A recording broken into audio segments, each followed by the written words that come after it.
Ikalawang Kabanata. Nang panahong iyon, iniutos ni Emperador Augusto na magkaroon ng sensus sa lahat ng nasasakupan ng imperyo ng Roma. Ang unang sensus na ito ay ginawa ng si Cirenio, ang gobernador ng Syria. Kaya't umuwi ang bawat isa sa sariling bayan upang magpatala. Mula sa Nazaret, isang lungsod sa Galilea, si Jose ay pumunta sa Judea, sa Bethlehem na bayang sinilangan ni Haring David, sapagkat siya'y mula sa angkan ni David.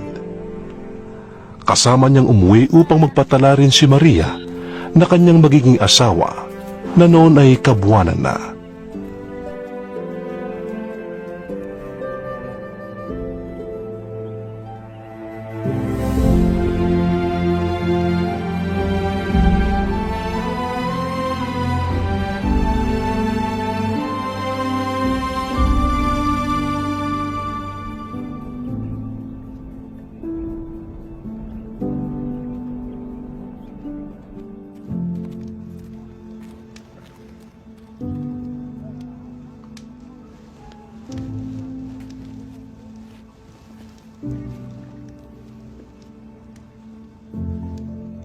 Joseph, humabay.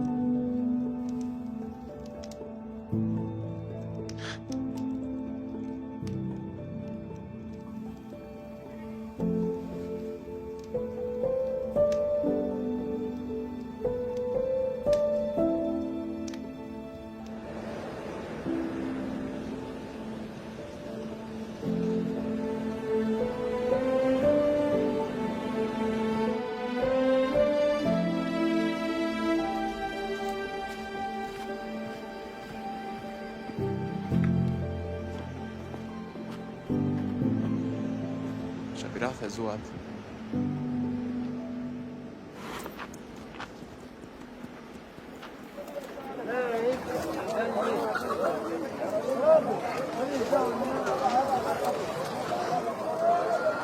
Haydi niya. شلون؟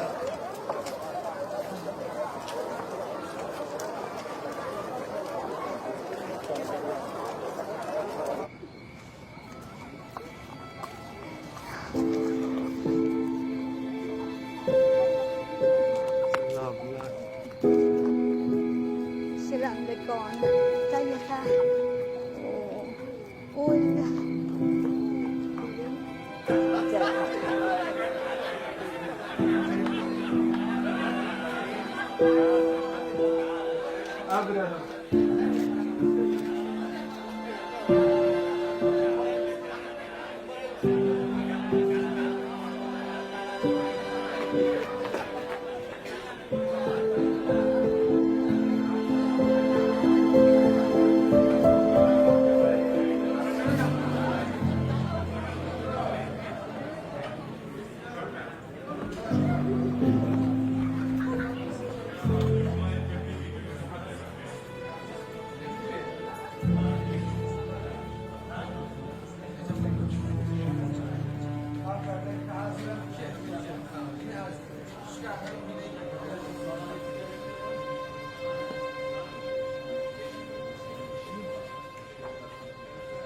شتاي يسلك تسي شتاي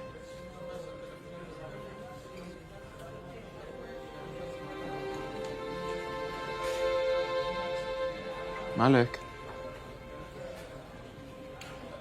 Wala.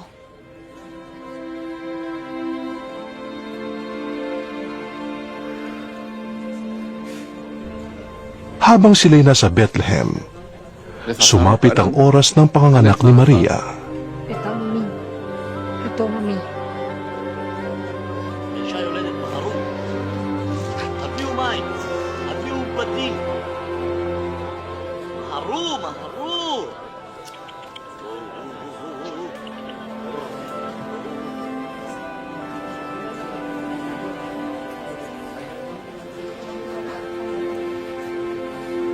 קחו את החמור.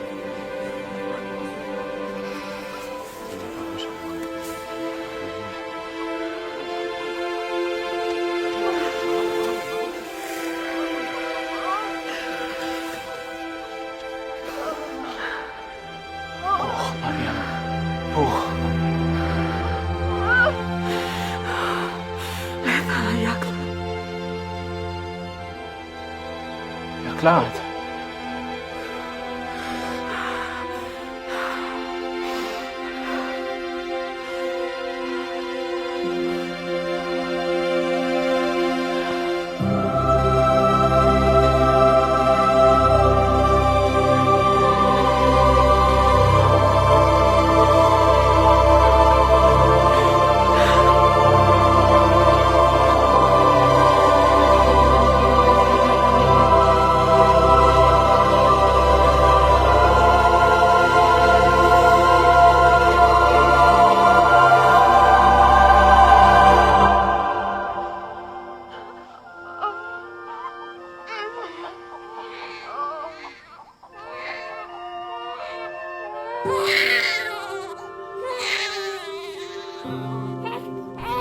Isinilang niya ang kanyang panganay na isang lalaki.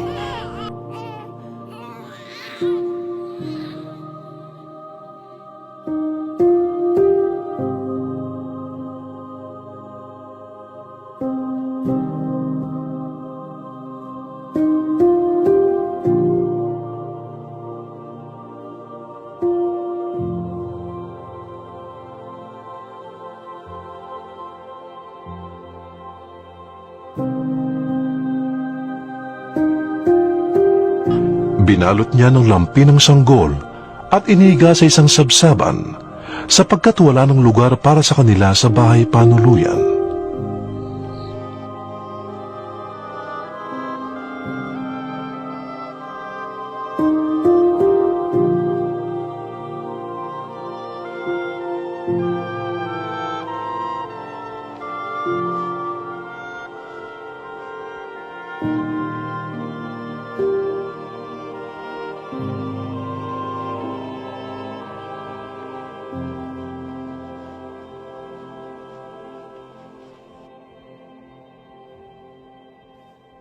Adonai, Ori, Weisi,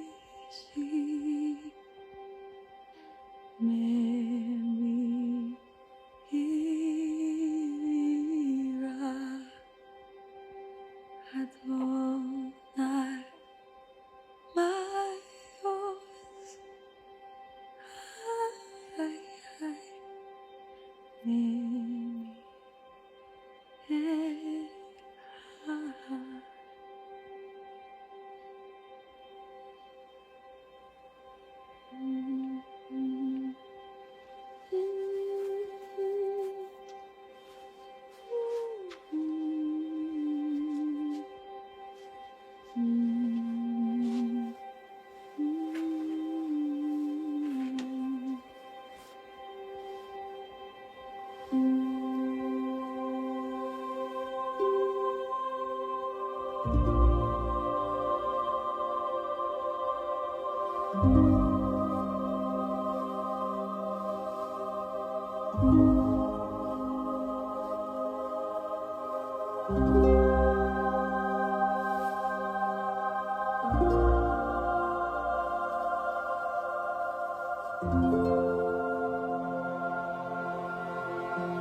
Sa lupaing ding yun, ay may mga pastol na nasa parang at nagbabantay ng kanilang mga tupa ng gabing yun.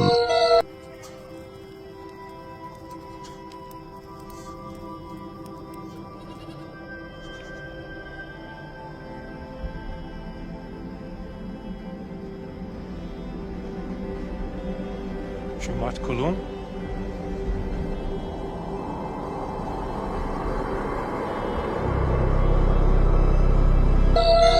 Lumapit at tumayo sa gitna nila ang isang anghel ng Panginoon at lumaganap sa paligid nila ang nakakasilaw na liwanag ng Panginoon. Ganun na lamang ang kanilang pagkatakot. Ngunit sinabi sa kanila ng anghel, Huwag kayong matakot. Ako'y may dalang magandang balita para sa inyo na magdudulot ng malaking kagalakan sa lahat ng tao. Isinilang ngayon sa bayan ni David ang inyong tagapagligtas, ang Mesiyas na Panginoon. Ito ang inyong palatandaan. Matatagpuan ninyo ang isang sanggol na nababalot ng lampin at nakahiga sa isang sabsaban. Biglang lumitaw na kasama ng anghel ang isang malaking hukbo ng mga anghel sa kalangitan. Sila'y nagpupuri sa Diyos. Papuri sa Diyos sa kaitaasan at sa lupa ay kapayapaan sa mga taong kinalulugdan niya. Nang makaalis na ang mga anghel pabalik sa langit, ang mga pastol ay nag-usap-usap. Tayo na sa Bethlehem. Tingnan natin ang pangyayaring ito na ibinalita sa atin ng Panginoon. Nagmamadali silang lumakad at natagpuan nila sina Maria at Jose at ang sanggol na nakahiga sa sabsaban. Isinalaysay ng mga pastol ang sinabi ng anghel tungkol sa sanggol. Namangha ang lahat nang nakarinig sa sinabi ng mga pastol sa kanila. Tinandaan ni Maria ang mga bagay na ito at ito'y kanyang pinagbulay-bulay.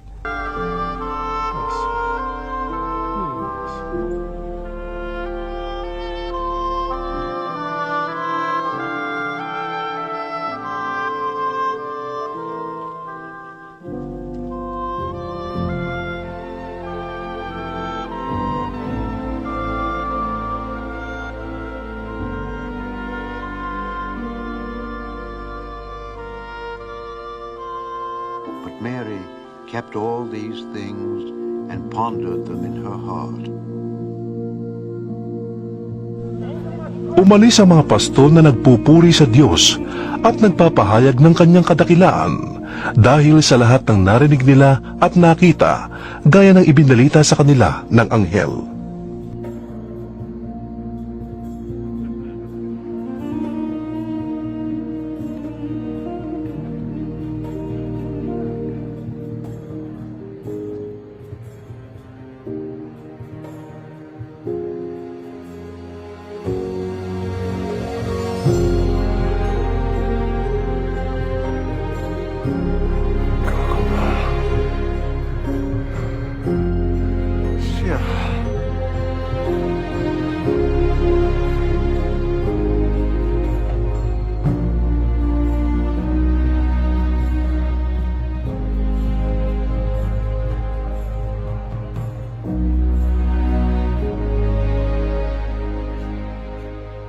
Panahon ng paghahari ni Herodes nang isilang si Jesus sa Bethlehem, isang bayan sa lalawigan ng Judea.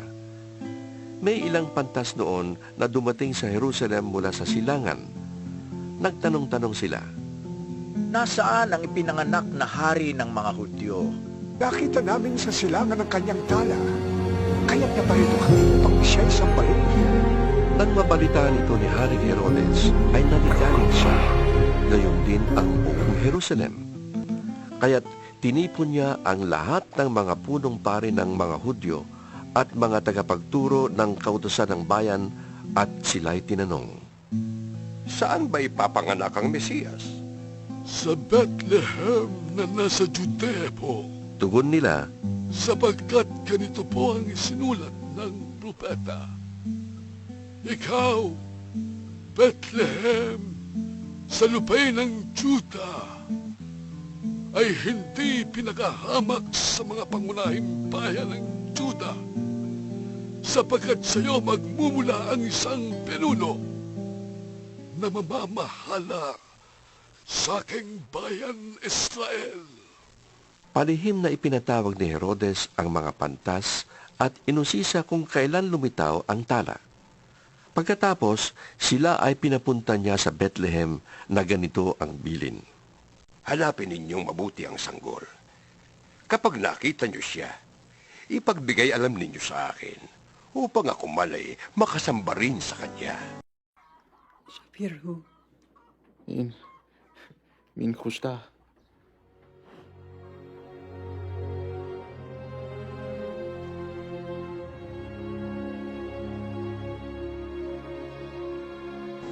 Pagkarinig sa bilin ng hari, ay lumakad na nga ang mga pantas.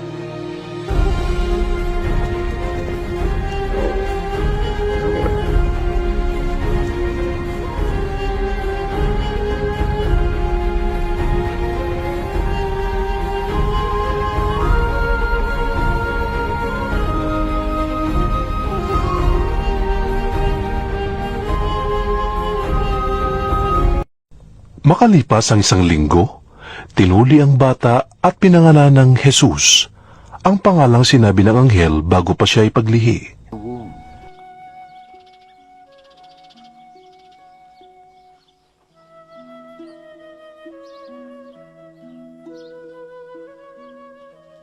ברוך אתה אדוני אלוהינו מלך העולם, אשר ציוונו לקיים את הבריתות, להביא בנים בבריתו של אברהם אבינו.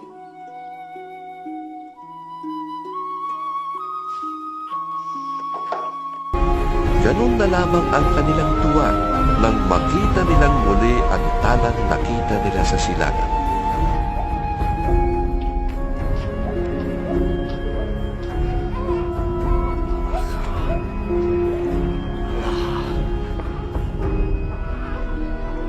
אלוהינו ואלוהי אבותינו, Pinangunahan sila nito hanggang sa tumigil ito sa tapat ng kinaroroonan ng bata. לרחמים, לתקומה ולישועה. ויקרא שמו בישראל ישוע, כאשר ציווה אותך מלאך האלוהים.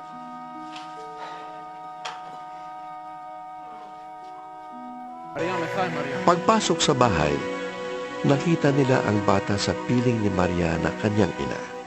גבריאל נפל ונחיה ישוע על הדברן. שלום לך. שלום לך.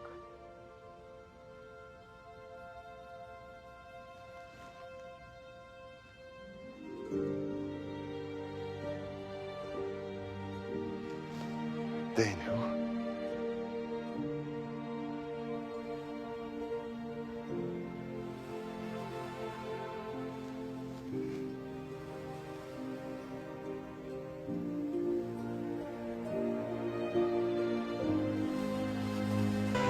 Nagpatira pa sila at sumamba sa bata.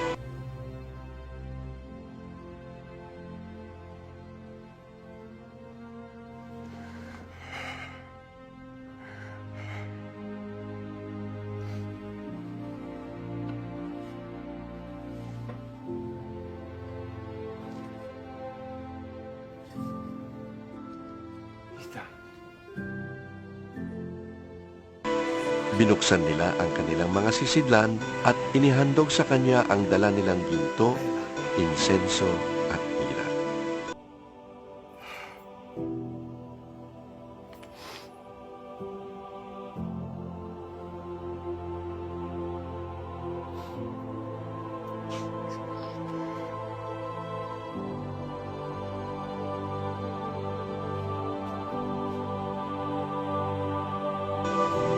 Nang sila'y papauwi na, nakatanggap sila ng babala sa pamamagitan ng panaginip na huwag nang bumalik kay Herodes, kaya't nag-iba na sila ng daan.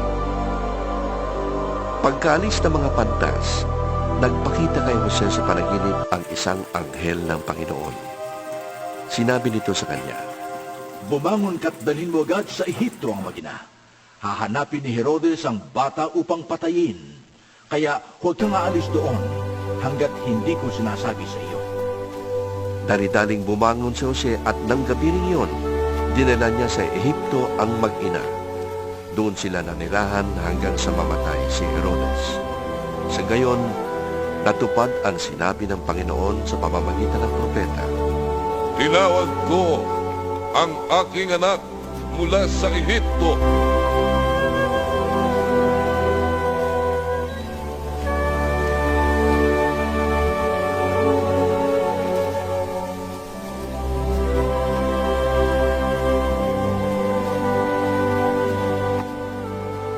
Galit na galit si Herodes nang malaman niyang nilinlang siya ng mga pantas. Kaya't ipinapatay niya ang lahat ng batang lalaki sa Bethlehem at sa palibot nito mula sa gulang na 2 taon pababa, batay sa panahong sinabi sa kanya ng mga pantas.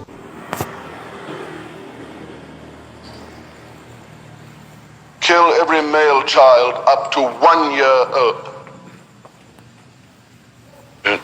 2 years old. Better the innocent should die than that the guilty should escape. Guilty? Your Majesty, a child? Guilty in the womb! in the stars. I'll bring down their stars. I'll snuff them out in blood. This is my world. I will not share it with an infant. There's no room for two kings here, like a newborn scorpion underfoot. You know the mark of a real king? Courage, even in the face of Jewish prophecy, bits of old parchment, old blind men. Ha! Now go to Bethlehem and make history. Kill! But your majesty! Kill! Kill them all! Kill! Kill them all!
Thus is fulfilled that which was spoken by the prophet Jeremiah. In Ramah was there a voice heard, lamentation, weeping, and great mourning. Rachel weeping for her children, and would not be comforted, because they were no. Sa gayoy, natupad ang sinabi ni Propeta Jeremias. Narinig sa Rama ang malakas na palagoy. Tinatangisan ni Raquel ang kanyang mga anak. Hindi siya maliw dahil sa pagkamatay nila. Pagkamatay ni Herodes, nagpakita kay Jose sa Ehipto ang isang anghel ng Panginoon sa pamamagitan ng isang panaginip. Sinabi sa kanya ng anghel, Bumangon ka. Iuwi mo na sa Israel ang mag-ina, sapagkat patay na ang mga nagtatangka sa buhay ng bata. Kaya't bumangon si Jose at iniuwi sa Israel ang mag-ina. Ngunit nang mabalitaan niyang naghahari sa Judea si Arkelao na anak ni Herodes, natakot siyang pumunta roon. At dahil sinabihan siya sa panaginip, sa Galilea sila tumuloy at doon nanirahan sa bayan ng Nazareth. Sa gayon, natupad ang sinabi ng mga propeta tungkol sa Mesiyas. Siya'y tatawaging Nazareno.